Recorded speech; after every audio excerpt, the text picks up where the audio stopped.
2024 წლის მოსახლეობის და სასოფლო-სამეურნეო აღწერის ძირითად შედეგებზე სტატისტიკის ეროვნული სამსახური პრეზენტაციას მართავს პირდაპირ ეთერში ვთავთ გოგიტა თოდრაძეს.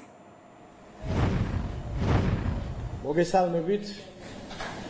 მივესალმებით საზოგადოებას. დღეს წარმოგიდგენთ 2024 წლის მოსახლეობის და სასოფლო-სამეურნეო აღწერის შედეგებს, რომელიც ჩატარდა 2024 წლის 14 ნოემბრიდან 31 დეკემბრის ჩათვლით პერიოდში. აღწერის შედეგების მიხედვით საქართველოს მოსახლეობის რიცხოვნობა 2024 წელს 3.930.000 კაცით განისაზღვრა. 2014 წელთან შედარებით მოსახლეობის რიცხოვნობა გაზრდილია 5.8%-ით, ანუ რიცხობრივ გამოსახულებაში ეს გახლავთ 216.000 კაცი. მოსახლეობის 52% ქალია, ხოლო 48% კაცი. აღწერის შედეგების მიხედვით გამოვლინდა ურბანიზაციის მაღალი მაჩვენებელი. მოსახლეობის 62% ცხოვრობს საქალაქო დასახლებაში, ხოლო 38% სოფლად. ქალაქის მოსახლეობის წილი გასული 10 წლის განმავლობაში გაზრდილია 5%-ული პუნქტით, 57-დან 62%-მდე. ქალაქ თბილისში ცხოვრობს მოსახლეობის 34%, დედაქალაქის მოსახლეობის რიცხოვნობა შეადგენს 1.321.000 კაცს, რაც 20%-ით, ანუ 223.000 კაცით აღემატება 2014 წლის აღწერის მონაცემებს. 54%-ით გაიზარდა ასევე მოსახლეობის რიცხოვნობა ქალაქ ბათუმში 153.000-დან 236.000-მდე. თბილისის გარდა მოსახლეობის რიცხოვნობა გაიზარდა აჭარის ავტონომიურ რესპუბლიკაში და ქვემო ქართლში. დანარჩენ რეგიონებში კლების ტენდენცია გამოვლინდა. მოსახლეობის რიცხოვნობის მიხედვით ყველაზე კლებად მუნიციპალიტეტებს წარმოადგენენ მაღალმთიანი აჭარის, ასევე ცაგერის, წყალტუბოს, ტყიბულის და ლანჩხუთის მუნიციპალიტეტები. აღწერის შედეგების მიხედვით მოსახლეობის 96.1%, ანუ 3.765.000 კაცი საქართველოს მოქალაქეა. მათ შორის 8.865 კაცი ორმაგი მოქალაქეობის მქონე პირია. საქართველოს მოქალაქეთა რაოდენობა გასული 10 წლის განმავლობაში გაიზარდა 2.5%-ით, ანუ 91.000 კაცით. უცხო ქვეყნის მოქალაქეთა წილი 3.4%-ია, რაც რიცხობრივ გამოსახულებაში 134.000 კაცს შეადგენს. მათ შორის 1063 მოქალაქეობის არ მქონე პირია. ქვეყანაში მუდმივად ცხოვრები უცხო ქვეყნის მოქალაქეებიდან 37.700 რუსეთის მოქალაქეა, რაც მთელი მოსახლეობის დაახლოებით 1% შეადგენს. 23.900 ინდოეთის მოქალაქეა, ანუ მთელი მოსახლეობის 0.6%, 11.500 უკრაინის, 8.300 აზერბაიჯანის და 5.400 სომხეთის მოქალაქეა.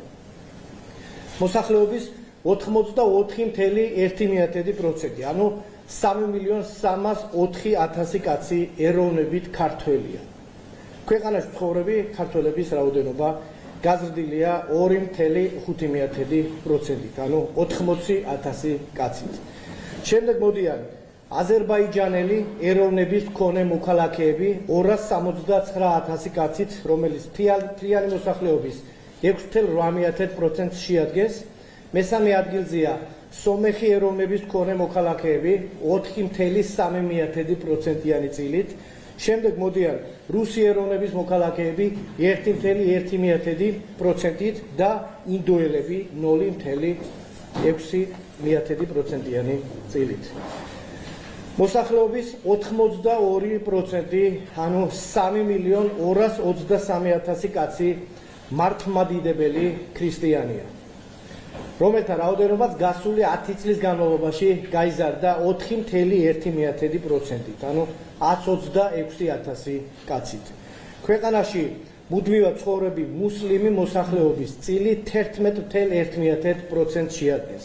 სომხური სამოციქულო ეკლესიის 2.6%, კათოლიკეების 0.6%, ხოლო დანარჩენი რელიგიის მიმდევრებზე ჯამურად 3.8% მოდის.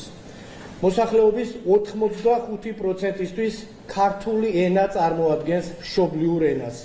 აღნიშნული მოქალაქეების რაოდენობა გაზრდილია გასული 10 წლის განმავლობაში 2.7%-ით, ანუ დაახლოებით 89,000 კაცით. 6.8%-ისთვის მშობლიური ენაა აზერბაიჯანული, 3.5%-ისთვის სომხური, ხოლო 1.4%-ისთვის რუსული. ასევე როგორც მოგეხსენება, ჩვენ მოსახლეობის აღწერასთან ერთად სასოფლო-სამეურნეო აღწერა ჩავატარეთ. ამ თვალსაზრისითაც მნიშვნელოვანი სურათი გამოიკვეთა. სასოფლო-სამეურნეო მიწის ფართობი 809,000 ჰექტარს შეადგენს. მნიშვნელოვანი ცვლილებები გვაქვს მრავალწლიანი ნარგავების თვალსაზრისით, რომლის ფართობიც დაახლოებით 60-61%-ით გაიზარდა უკანასკნელი 10 წლის განმავლობაში 109,000-დან 176,000 ჰექტარამდე. განსაკუთრებით აღსანიშნავია ხეხილის ბაღების და ვენახების ფართობის ზრდა. ვაზის ჯიშთა რაოდენობა 165 მილიონს შეადგენს, საიდანაც 2 წამყვანი ჯიშის, ქაცითელის და საფერავის წილი 80%-ს შეადგენს. ქვეყანაში არსებული მსხვილფეხა რქოსანი პირუტყვის რაოდენობა 841,000 შეადგენს, აღნიშნული მაჩვენებელი შემცირებულია 15%-ით, ცხრის სულადობა 704,000 შეადგენს, ესეც შემცირდა 25%-ით, ღორის სულადობა 239,000-ია, გაზრდილია აღნიშნული მაჩვენებელი 12%-ით. გარდა ამისა, აღწერის შედეგების მიხედვით ქვეყანაში ფრინველის რაოდენობა 9.8 მილიონს შეადგენს, ეს გაზრდილია დაახლოებით 19%-ით და ქვეყანაში დაახლოებით 191,000 ფუტკრის ოჯახია. აღნიშნული მაჩვენებელი გაზრდილია 17%-ით. ერთ მნიშვნელოვან საკითხზე მინდა ასევე თქვენი ყურადღების გამახვილება. როგორც მოგეხსენებათ, მოსახლეობის აღწერები ტარდება 10 წელიწადში ერთხელ, ხოლო აღწერათა შორის პერიოდში მოსახლეობის რიცხოვნობა განისაზღვრება მიმდინარე დემოგრაფიული აღრიცხვის საფუძველზე. მოგეხსენებათ, აღწერისა და მიმდინარე დემოგრაფიული მონაცემების შორის სხვადასხვა პერიოდულობით არსებობს გარკვეული განსხვავება, რაც ძირითადად აიხსნება მეთოდოლოგიური თავისებურებებით. კერძოდ, როგორც მოგეხსენებათ, მიმდინარე დემოგრაფიული აღრიცხვისას შობადობა მოკტოობის გარდა ჩვენ ვეფუძნებით საზღვრის კვეთის მონაცემებს. აღნიშნული მონაცემები წარმოადგენს ძალიან კარგ წყაროს მიგრაციული ნაკადების თვალსაზრისით, ანუ ვინ შემოვიდა და ვინ გავიდა ქვეყნიდან, თუმცა ის არ იძლევა სრულყოფილ სურათს ქვეყანაში მუდმივად ცხოვრები მოსახლეობის შესახებ. გარდა ამისა, ერთ-ერთი მნიშვნელოვანი მეთოდოლოგიური ნიუანსი გახლავთ ასევე ის, რომ მიმდინარე დემოგრაფიული აღრიცხვისას საქსტატი ეფუძნება 6-თვიან კრიტერიუმს, ანუ იმიგრანტად ითვლება პირი, რომელიც გასული წლის განმავლობაში მინიმუმ 6 თვით იმყოფებოდა ქვეყანაში მუდმივად. ხოლო აღწერის მეთოდოლოგიის მიხედვით ჩვენ ვეფუძნებით 12-თვიან კრიტერიუმს. კიდევ ერთი მნიშვნელოვანი ფაქტორია ის, რომ მიმდინარე დემოგრაფიული აღრიცხვა და ზოგადად საზღვრის კვეთის მონაცემები არ ასახავს არაკონტროლირებადი ტერიტორიიდან მოსახლეობის გადაადგილებას, რასაც ითვალისწინებს, რასაკვირველია მოსახლეობის აღწერა. სწორედ ამიტომ გახლავთ აღწერები მოსახლეობის სტატისტიკის წარმოებისას უპირველესი და უპირატესი წყარო და სწორედ ამიტომ ხდება აღწერის ჩატარების შემდეგ აღწერათა შორის პერიოდში მოსახლეობის რიცხოვნობის გადაანგარიშება, რომლის პრაქტიკაც არსებობს საქართველოშიც და საზღვარგარეთ. ეს იყო აღწერის ძირითადი შედეგები. ეხლა კი თქვენის ნებართვით უფრო დეტალურ პრეზენტაციას შემოგთავაზებთ, სადაც გვექნება შესაძლებლობა სიღრმისეულად მიმოვიხილოთ თითოეული პუნქტი.